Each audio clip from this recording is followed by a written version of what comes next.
व्यक्ति तपता है और मजबूत बनता है। आपने भी कहा इस बात को, सबने कहा एक अपने अपने बातों के अंदर कि बहुत जरूरी है। और उन्होंने मेरे को बार बार ये बताया कि आप ये मत समझना कि आराम से अब विधायक बन गए हैं तो बहुत मजे ही मजे हैं, मजे नहीं है, ये तो एक शुरुआत है और आप तो तब इसमें से सक्सेस माने जाओगे जब आप लोगों के ध्यान भी करोगे, दुख और सुख को एक लाइन में लेने की एक किस्म से सीख पाओगे और तब कर मजबूत बनोगे, क्योंकि इसके अंदर हमारे परायों की भी पहचान बनती है और आप उसको समझने लगोगे। उन्होंने मुझे कहा कि वो लोग हैं जो जिनके लिए आपने सबसे ज़्यादा किया है वो सबसे पहले आपसे अलग होंगे। परंतु उन्होंने ये भी मुझे कहा कि इन सब की चिंता मत करो, इसकी चिंता करने की कोई ज़रूरत नहीं है, कौन रहता है कौन जाता है उससे क्या मतलब, आप खाली अपने रास्ते के ऊपर मजबूती के साथ चलते रहो और इस चीज़ की लड़ाई, जिस चीज़ के अंदर आपने बिल्कुल विश्वास रखा है उस चीज़ की लड़ाई को आप लड़ते रहो। ये सबसे महत्वपूर्ण है।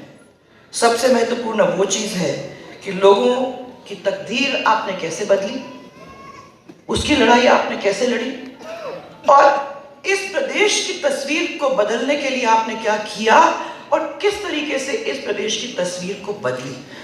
दूसरी चीज़ों के अंदर आप मत सोचो, ये तो सब चलता रहता है।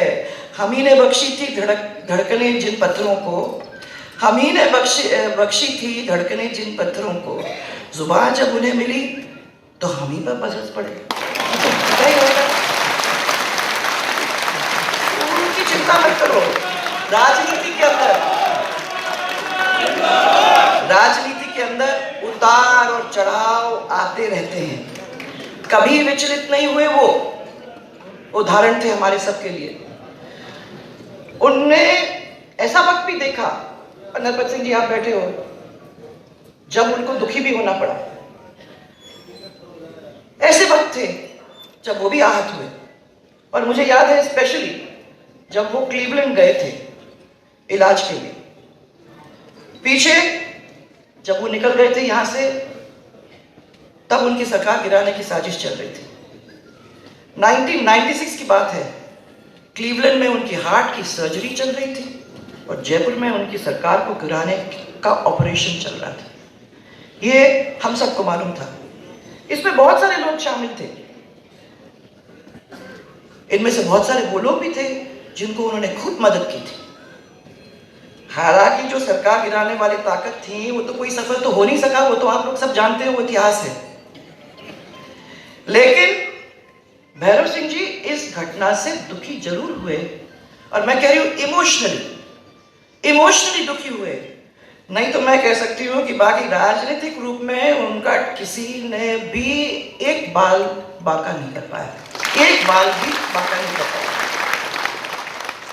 अभी सब कह रहे थे, मैं देखा करती थी जब मैं विधायक बन के आई, इनके तो सब दोस्त सब दूर हैं। आपने तो बड़े बड़े नाम लिए, वो तो थे ही थे, वो तो बाद में चल के, परंतु जब विधानसभा के अंदर ऐसा कोई नहीं था जो इनसे मिलता नहीं था, क्योंकि वो वाकई में धरती पुत्र थे। गरीबों के लिए जो दर्द था वो उनके साथ कई दौरे हमने किए थे और मैंने आंखों से देखा कि वो उन गरीब लोगों के लिए